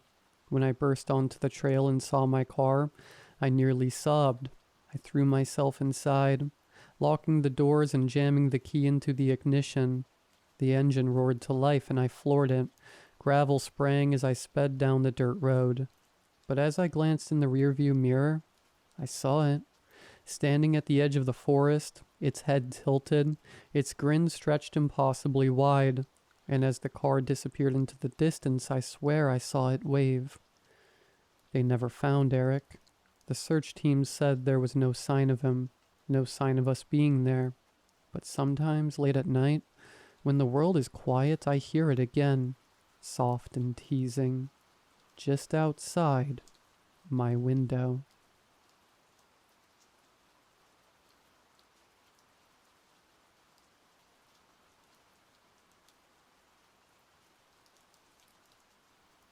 "Help," I read in the sand, helicopter blades whirring above me. "I don't see any movement, but I can't just leave." I radio the pilot. "You think this is them?" "Only one way to know," he responds. We may have finally found them, the two women who disappeared a few weeks ago after they went overboard on a boat somewhere in the Atlantic. The helicopter begins to descend. Sand blows in all directions as we touch down. Stepping out, a faint rhythmic hum drifts through the forest, too distant to be natural. I shake it off, blaming the heat and nerves. As I get closer, I realize the sign is made from heaps of old seawood. Clever, I whisper. But who makes a help sign just to leave? I walk toward the rundown hut, searching for signs of life. Hello? I shout. No answer. Inside the hut, I find charred wood and scraps of bone. Whoever was here knew what they were doing. Paul, the pilot, walks up behind me. Find anything? He asks. No, just piles of wood and bone. Promising, but not conclusive. Paul and I venture into the dank, tropical forest, searching for signs of life. Suddenly, I spot someone. A woman. Hey, I call. We're here to help. She tilts her head like a dog trying to pinpoint a sound. Then she bolts toward me, her grimace unnervingly wide. My instincts kick in. I turn and run, branches scratching at my legs, rocks sending me stumbling. By the time I reach the helicopter, gasping for breath, I turn back. Nothing. What was that? Was it one of the missing women? Paul, get back here. I radio. My voice shakes. When he arrives, I blurt out. I saw someone. She matched the description, but when I called, she sprinted at me, inhumanly fast.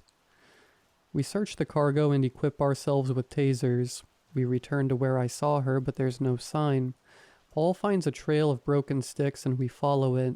An overwhelming sense of dread clings to the air, but I don't tell Paul. I think he feels it too. As we near the end of the trail, I notice what looks like a ritual site.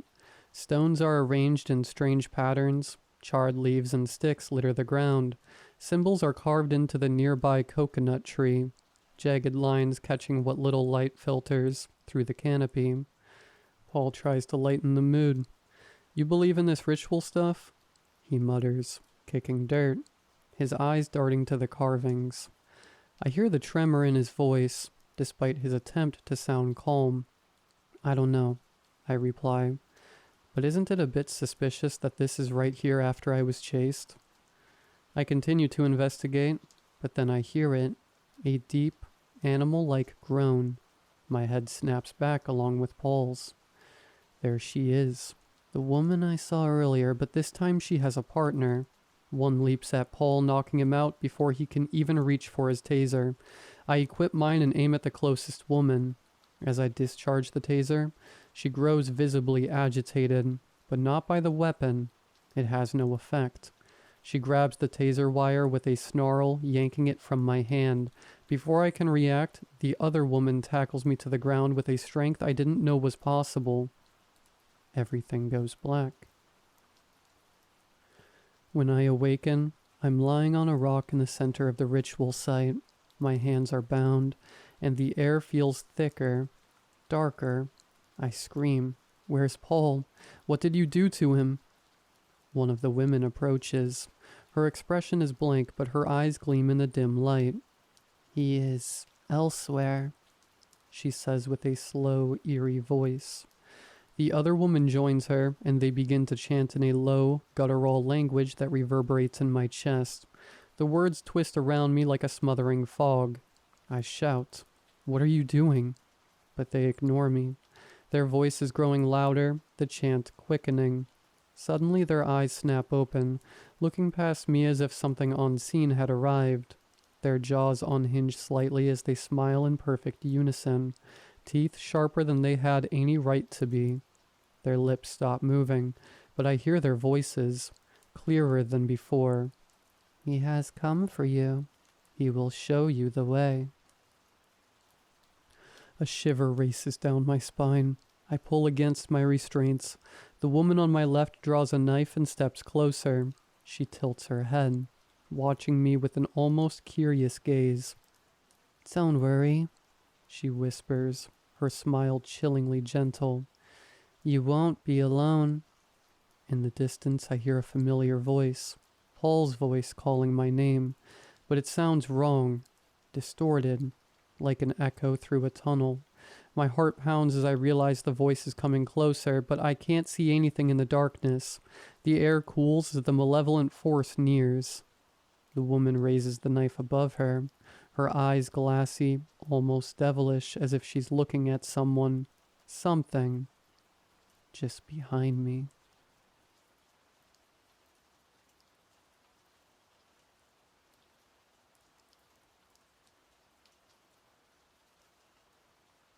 Fall has always been my favorite season, especially Thanksgiving. The food, the smell of crisp air, the crunch of leaves underneath my feet.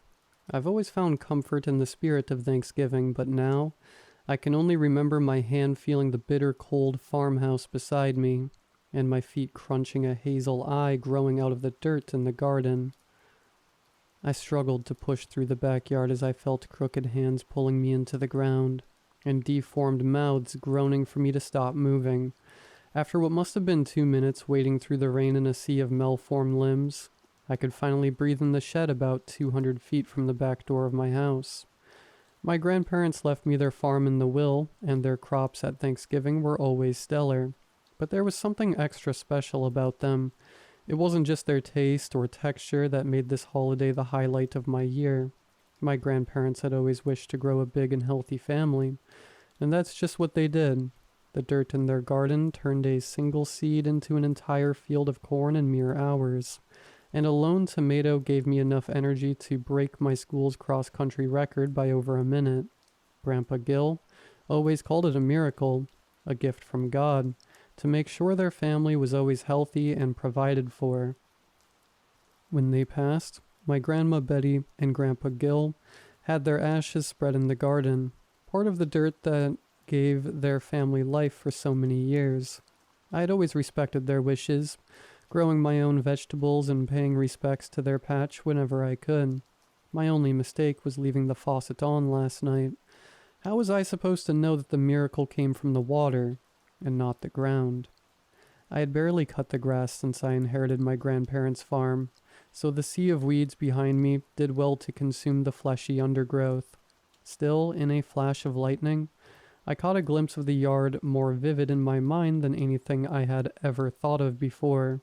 There were thousands of heads, pulsing and expanding out of the ground like rising bread. They looked nearly human, were it not for the ones that grew 3 eyes, or an ear that resembled a clot of blood more than anything else. What I didn't like to think about was how they were clearly my grandparents, mixed together and screaming as a malevolent tumor, eating away at their miracle. I grabbed the biggest can of gasoline I could find and I poured it across the garden. The head screamed as the foul concoction pulled in one of its mouths, or waterlogged an extra ear somewhere in the dirt. After an eternity, I had covered my entire yard, this organism in fuel. Then I took the lighter out of my coat pocket and dropped it to the ground, setting it ablaze. I watched as the pitch-black night turned to hell in an instant, my entire yard glowing red and orange. I shut my eyes and started to cry once I heard the screams of my grandparents, 1,000 of them, wailing in pain as they were once again reduced to a pile of ash. I could hear their house begin to crumble and break, falling to the ground. I made my way to my truck and called the insurance agency, barely able to hang up the phone before collapsing of exhaustion. In the morning, everything was gone. There was just a pile of charred rubble and a massive patch of burnt grass. The rain had put out the rest of the fire, and my insurance agent, Lionel, assured me that the claim I had filed was sure to go through. We have been going through a drought, and I was far from the first to be paid for lightning damage in the countryside. "Well, would you look at that?" Lionel said, pointing toward the remains of my shed. "What is it?" I asked. "There's a sunflower right over there, you see?" There I saw it, a lone flower, watching the sun as it peeked over the horizon. "Oh, there's more than I thought. Look, there's 3, 4, no wait, 5. I could see it now, more and more stalks peeking out of the ground. From the distance, they looked tranquil, but something about them put me on edge. I didn't want to get closer to them. I was done with this place. If that's not a symbol of hope, I don't know what is. Look, Ted, I know that this is hard. I can't even imagine what you're going through right now, but that's a miracle right there. If that's not proof this will help you grow, I don't know what is. I shuddered at the thought. Thanks, Lionel, I said. But I don't know about that. I think I'm going to move closer to the city. I told him. I don't think I need to grow for quite some time.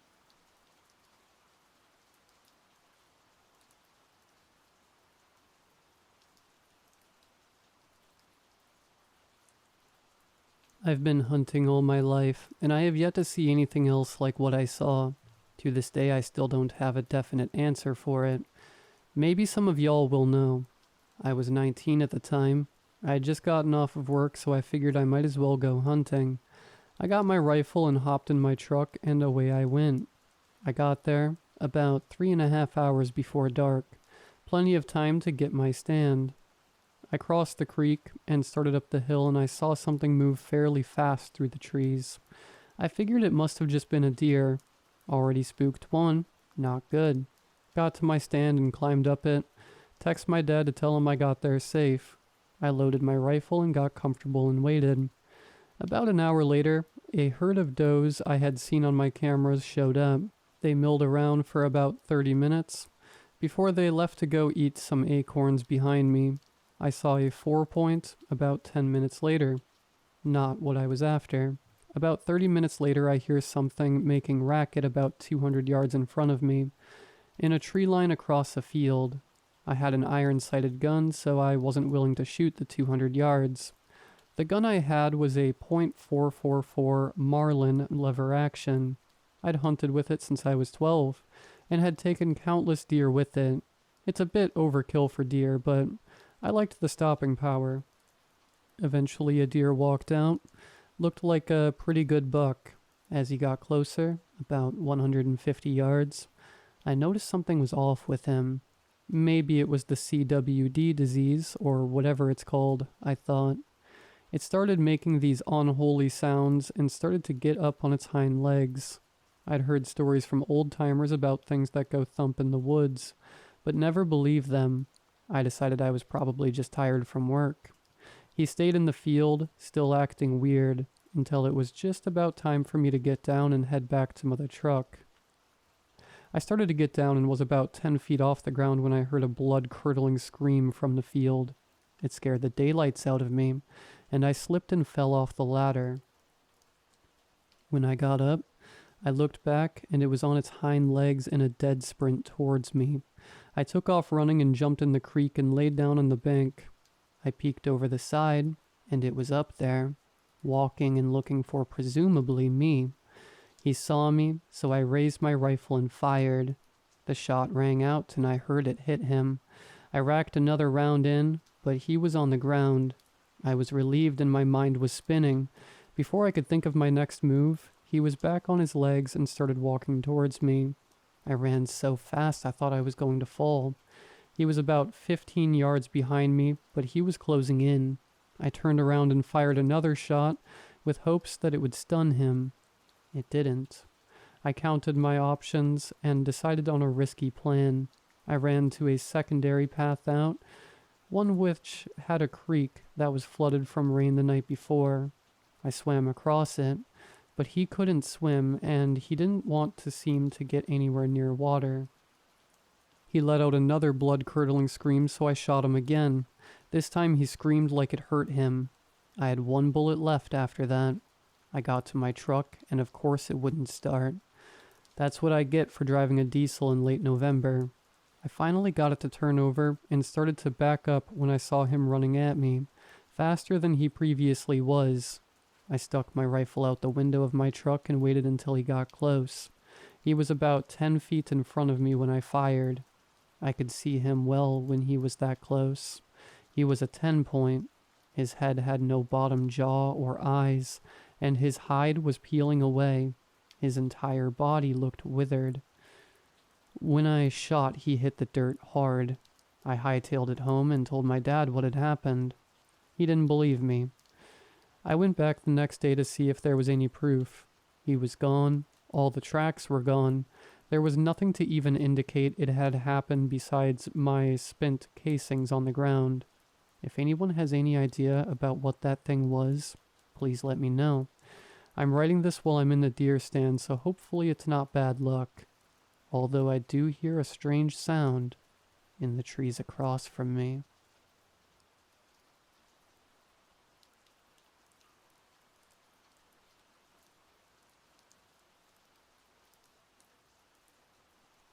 I used to laugh it off when my 5-year-old would talk about the whispering man.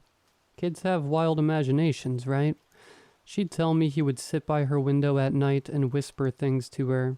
Stories about lost kids who needed friends. She'd say he was lonely and didn't like grown-ups. It was creepy, sure, but I brushed it off. I'd say things like, "Wow, that's spooky," or joke that she was going to be a writer someday. I figured she was piecing things together from cartoons or stuff she overheard. Then about a week ago, I heard it too. I was up late, sitting on the couch in the living room scrolling on my phone. It was around midnight. I suddenly heard this faint, scratchy voice coming from her room, barely above a whisper, like someone was struggling to speak. My heart started pounding, but I told myself it was just the wind or some late-night TV echoing from a neighbor's house. Then it got louder. This strange, raspy murmur, almost rhythmic like someone softly chanting. I walked quietly down the hall to her room, barely breathing. When I peeked in, I saw her sitting up in bed, staring straight at her window. When she noticed me, she put her finger to her lips like she was warning me to stay silent. Then she whispered, "Don't scare him, Mom. He gets mad when you see him." I felt a chill crawl up my spine. Her window was open. I could have sworn I had locked it before bed. The next morning I asked her about it as casually as I could manage, but she just shrugged, like it wasn't a big deal. "He likes it when you don't believe in him," she said. "It makes him stronger." She didn't say anything else. Just went back to her breakfast like it was the most normal thing in the world. I wanted to chalk it up to a dream. Maybe even my imagination playing tricks on me, but ever since that night, I feel like there's something wrong in our house. I keep finding her window unlocked, no matter how many times I check it, and the whispers, sometimes I hear them even when I'm alone. Late at night, just barely there, but constant. I started sleeping with my door cracked open so I could hear if she got up. Last night, I heard her talking again. When I went in, she was sitting on the floor by her window, having what looked like a full conversation in whispers. I asked her, "Who are you talking to?" She didn't look at me. She kept her gaze fixed outside, like she could see someone just beyond the glass. Then she said, "He doesn't want you to know him, Mom. He only talks to me." That's when she finally looked at me, and her eyes, I don't know how to explain it, but she looked different, empty almost. I don't know what to do. Every night I hear him. Every night her window's unlocked.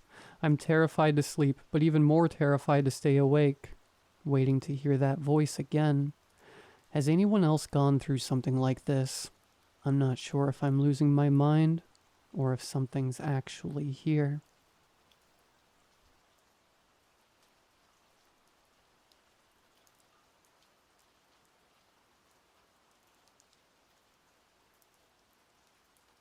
Losing someone you're close to is always a horrific experience, but when you lose that someone in a sudden and strange way right before your eyes, it hurts so much worse. That someone was my best friend Harry. We'd known each other for the better part of 6 years. I first met Harry on move-in day at Massachusetts Maritime Academy. He was one of my roommates, and we hit it off pretty much right away.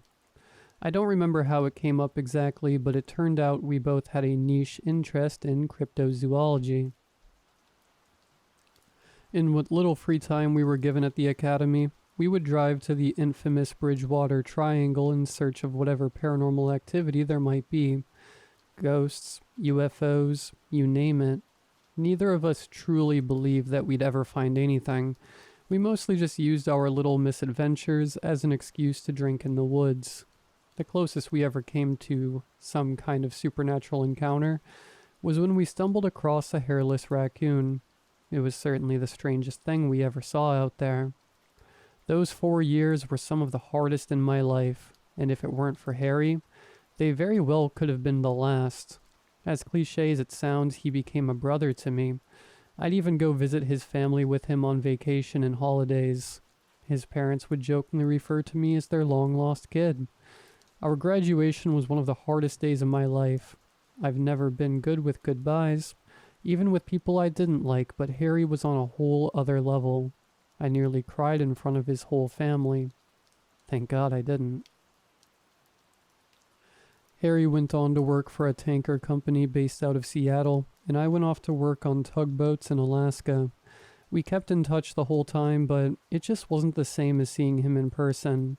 Our schedules didn't line up well either, so we couldn't ever really see each other. That went on for about 2 years before I expressed interest in going to work on the tanker with him. He seemed pretty excited about the idea and offered to put in a good word for me. He had already worked himself up to the position of third mate, and was on pretty good terms with a couple of the captains there, so I figured his word was good and went for it. I ended up getting the job and started pretty quickly after finishing my last hitch with the tugs. I was even lucky enough to get to work my first hitch on the tanker with Harry. It was the first time I got to really spend time with him in 2 years, and it was nice to have a friendly face to help me adjust to life on the tanker. Working on a new ship is always a nerve-wracking experience, especially one as large as the one I was now living on. It was about 680 feet from bow to stern, which is relatively small for a tanker. Life aboard was actually really nice. Since these hitches are pretty long, they try to make sure there are a lot of accommodations on board. A dedicated cook, TVs, a gym, and there was even a driving simulator set up. Between Harry and the ship herself, it seemed like this was going to be a great fit for me, and I was excited to start my first voyage aboard. We would be leaving from LA and heading to Japan. The whole trip should take about 20 days given we avoid any major setbacks. Looking back at it now, it's hard to fathom how differently I would feel on the other side of those 20 days. The first few days went fairly well. Most of life on a ship underway is routine maintenance, cleaning, and standing watch. Lookout watches were my favorite, whether it be at the helm itself or just helping to keep an eye out. Not too much goes on in the middle of the Pacific, so a lot of the time I'd be up there with Harry, and we'd just joke around and share stories with the rest of the crew on the bridge.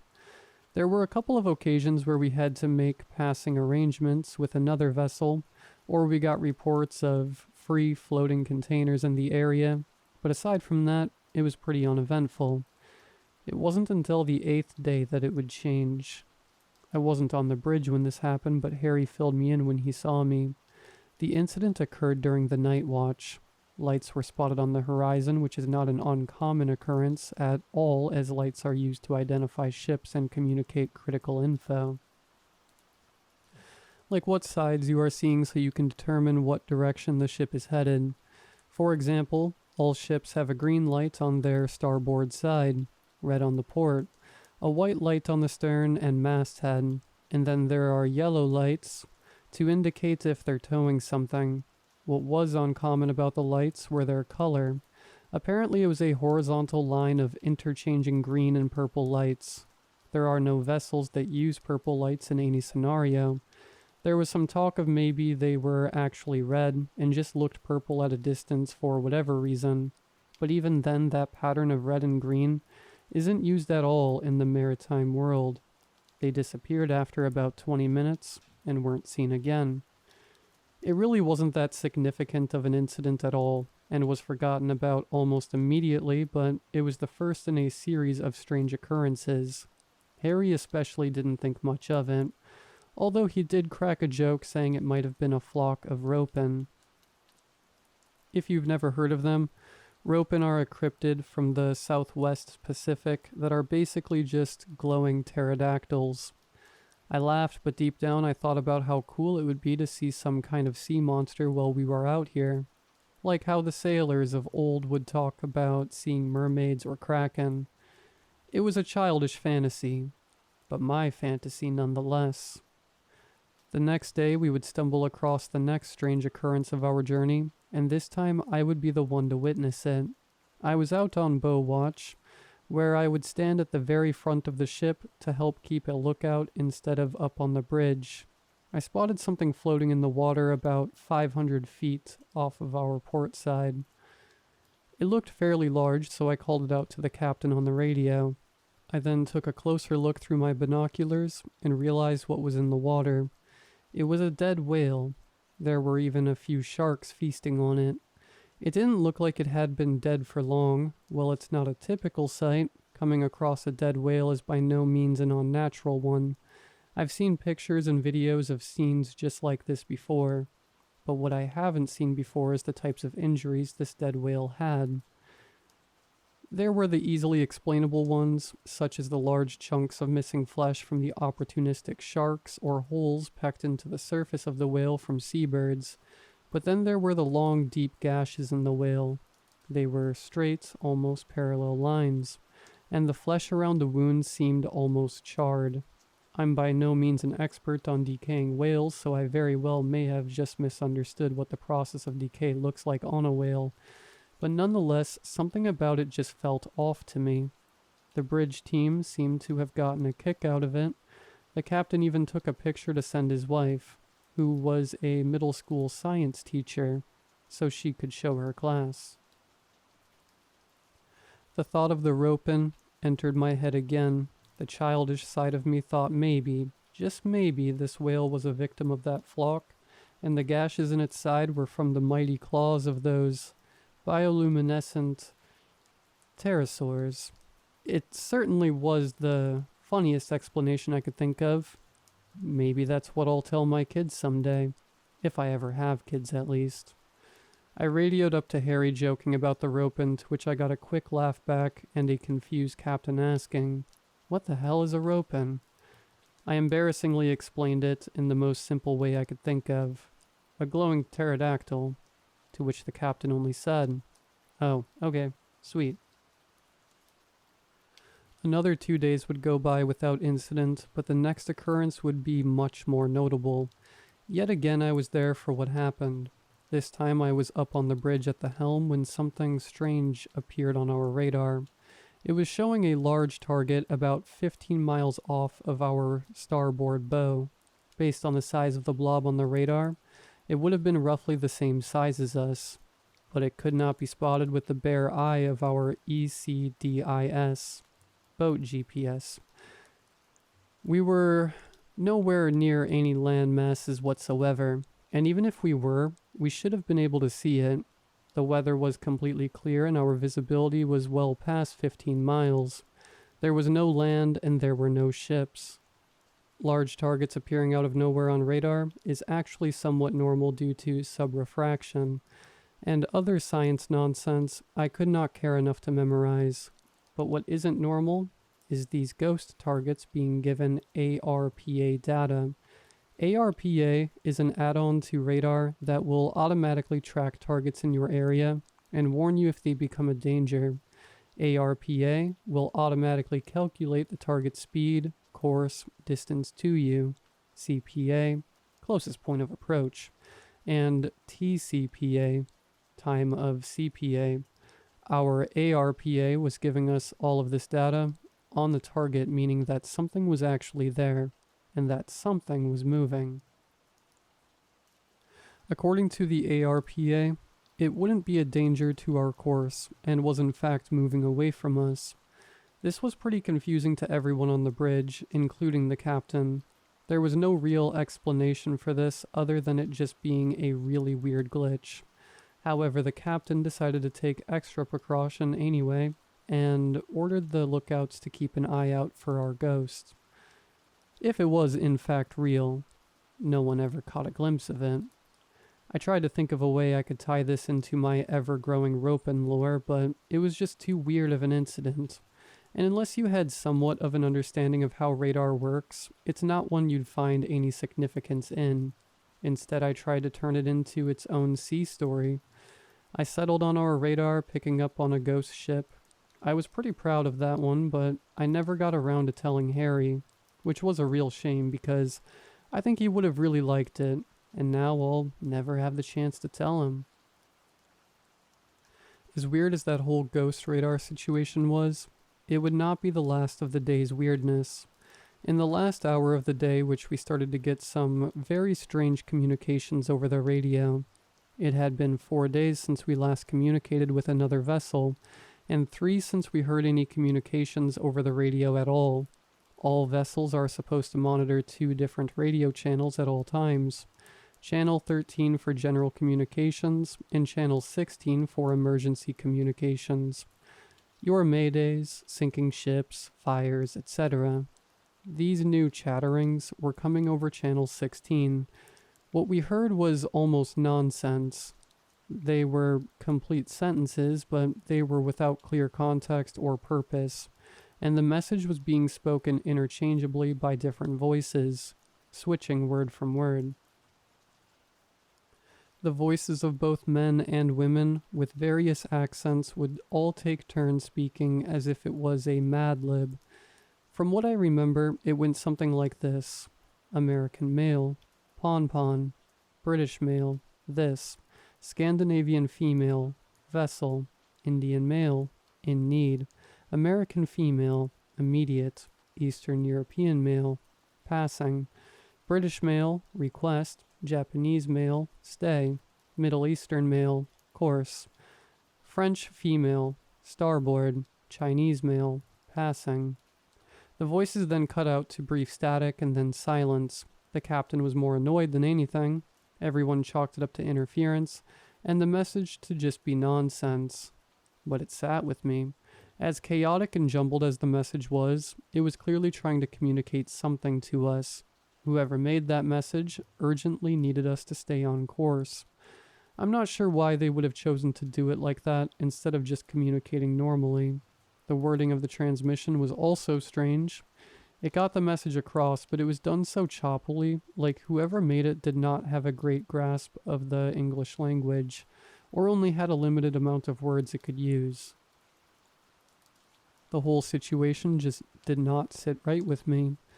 The only way I can describe it was as uncanny. After our watch ended, I took Harry aside and asked him what he thought of today. He didn't seem to be anywhere near as freaked out as I was, but he did admit that the strange occurrences of today were both firsts for him. He told me not to worry, that weird stuff just happens sometimes, especially when you're trapped in a metal box all day surrounded by hundreds of miles of nothingness. He then threw out another quick joke about ghosts and sea monsters. I was still in my head when he said it, so I didn't catch the whole thing, but I laughed anyway because I probably would have thought whatever he actually said was funny. After our little talk, we went down to the galley to get some food before we called it in for the night. Even after hanging out with Harry, I was still a bit shaken up. I ended up having some pretty intense nightmares that night. I forgot what they were almost immediately after waking up, but I think it had to do with ghosts being on the ship or something like that. I don't think I was alone in the night I had because the whole ship had a solemn mood the next day. My gut is telling me something happened to the night crew, something strange, but none of them said anything, and the ones I specifically asked said that it was just a quiet night. The weather even reflected the mood. It wasn't bad weather by any means, just overcast with some light rain. It wouldn't take long until the next day took a grim turn. After only an hour or two into the watch, we came across another vessel, a small sailboat drifting all by its lonesome. It was spotted by the bow lookout. The mast was cracked in half and fell into the water, taking the sail with it. The deck was an absolute mess with debris and gear scattered everywhere. The hatch to the interior was also left wide open with no one in sight. The captain tried hailing the small vessel on the radio to no avail. We blared our horn to try to get the attention of anyone that might be aboard, but yet again there was no response. The captain called the vessel in to nearby authorities and warned any nearby traffic of the derelict vessel. He then decided to use our rescue boat, a small boat used for man-overboard scenarios, to send a small team of the deck crew to investigate the boat and see if there is anyone in need of immediate medical assistance. It may take hours for a Coast Guard or naval vessel to get to our position, and the captain did not want to risk leaving someone to die. I volunteered to be part of the boarding party, along with 3 other crew members. We were able to get alongside the sailboat fairly quickly and easily. 3 of us climbed onto the boat and performed a quick investigation. There was no one aboard, but everything on the inside seemed untouched. Food was still on the table, life jackets were still stored away, and there was a camera sitting next to a laptop on a counter. We were specifically instructed not to touch anything unless there was an injured person on board, so I didn't investigate further, but there was already a grim fate being painted for whoever was the crew of this vessel. You could be the best swimmer in the world, but you won't survive for long in the water without a life jacket. After making absolutely sure there was no one aboard, we returned to our own vessel and reported to the captain. With the U.S. Navy sending a ship over to investigate and organize a search and rescue operation and no one in immediate danger, we were free to continue on our way. Not many words were spoken for the rest of the day. The next day was the climax of all this strange phenomena, and by far the worst day of my life. One of the guys who boarded the sailboat with me ended up getting extremely sick. I am pretty sure it was just nerves, but either way, he was puking his guts out and was in no shape to be performing his tasks for the day. We also entered an incredibly thick fog bank. Due to the importance of having a bow lookout and the fear that me and the 2 other guys that boarded the sailboat might have also contracted something, Harry volunteered to do bow lookout, even though that was technically below his duties. The captain thought that was for the best and kept us inside. Traveling through fog is always a nerve-wracking experience, especially after the day we had, and the possibility of an outbreak aboard the vessel. The bridge was masked in absolute silence. The only thing that could be heard was our fog signal, which blared every minute or so. A loud whistle followed by a distinct gong. The only other thing that could be heard were the periodic interruptions from Harry updating us from below. This would go on for 2 hours until Harry came through the radio sounding frantic. He started to hear something close, something loud. I can still hear everything he said perfectly. It's ingrained into my head. Hey, Cap, I hear something. I'm not sure what it is exactly. It doesn't sound like a foghorn or a buoy, but it's definitely not natural and it's close. Real close. I think it's getting closer. It's getting louder at least. It's like this weird whirring sound. I don't know how else to explain it. Oh, and the air. It's getting warmer. Real warmer. Cap, I don't know what's going on. The captain tried to calm him down. Keep calm, Harry. You're good. We're good as long as it's not a ship. It's okay. Even if it's a buoy, we'll just knock the thing out of the way. Ain't that right, Harry? Ha, yeah, Cap, that's right. I think I see the sun peeking out from the clouds, so that should be a good sign, right? As Harry spoke, we could see the light he was talking about, but it wasn't the sun. It was a large, wide beam of light aimed directly at Harry. It kept getting brighter and brighter and brighter until we could not bear to keep our eyes open anymore. Harry attempted to contact us one more time, but his voice was quickly drowned out by static. The blinding light and deafening static went on for a few more seconds. A gruelingly long few more seconds. Then both the light and static disappeared at once. Before my eyes could even adjust back to the dim dark lightings of the bridge, the captain was already blindly reaching out to grab the radio. He desperately tried to hail Harry to see if he was okay, but Harry was not answering. He ordered me to grab my life jacket and get my butt down there to see what was going on. I sprinted as fast as I could, barely even getting my life vest on as I ran a small marathon to the front of the ship. When I reached the destination, my heart was pounding out of my chest from both anxiety and exhaustion. As I tried to catch my breath, I realized Harry was nowhere in sight. I instinctively grabbed my radio and yelled, "Man overboard." Almost as soon as I said it, I could feel the massive vessel start to make a drastic change in course. We hailed any and all nearby vessels for assistance. Thanks to the search for whoever owned that sailboat, there were already a decent amount of naval and Coast Guard vessels in the area, but even with all their resources, we couldn't find a single sign of Harry. We spent 8 hours looking for him. Eventually, the captain had to make the call no one wanted to make. We had to start making way to Japan. The longer we spent searching, the more fuel we'd burn, and if we burnt enough fuel, we'd never make it. Our only solace was that the Coast Guard would keep searching and hopefully we'd get some good news by the time we finished our journey. Unfortunately, that good news never came. Eventually the Coast Guard too had to call off their search. The aftermath was brutal. His family was torn apart. I was torn apart. His family is still holding out hope that he'll be found. They refuse to hold a funeral until they know for sure. I was not so hopeful. At least not at first. Even in the modern day, dying at sea is all too common. Once someone is in the water, it is a Herculean task to find them, especially with the restricted visibility that the fog had cursed us with. But it was a long way back from Japan, and I had a lot of time to think. We didn't have a single strange occurrence during the entire voyage back, which only made what we encountered on the way to Japan all the more peculiar. It was all just too strange, too much of a coincidence. The lights, the whale, the radar, the radio, the abandoned ship, and Harry. It all has to be connected. Harry didn't fall overboard. Something took him, but I don't know what. Rope-ins? Ghost? I just know that my friend didn't fall overboard. He's still out there somewhere. Somehow.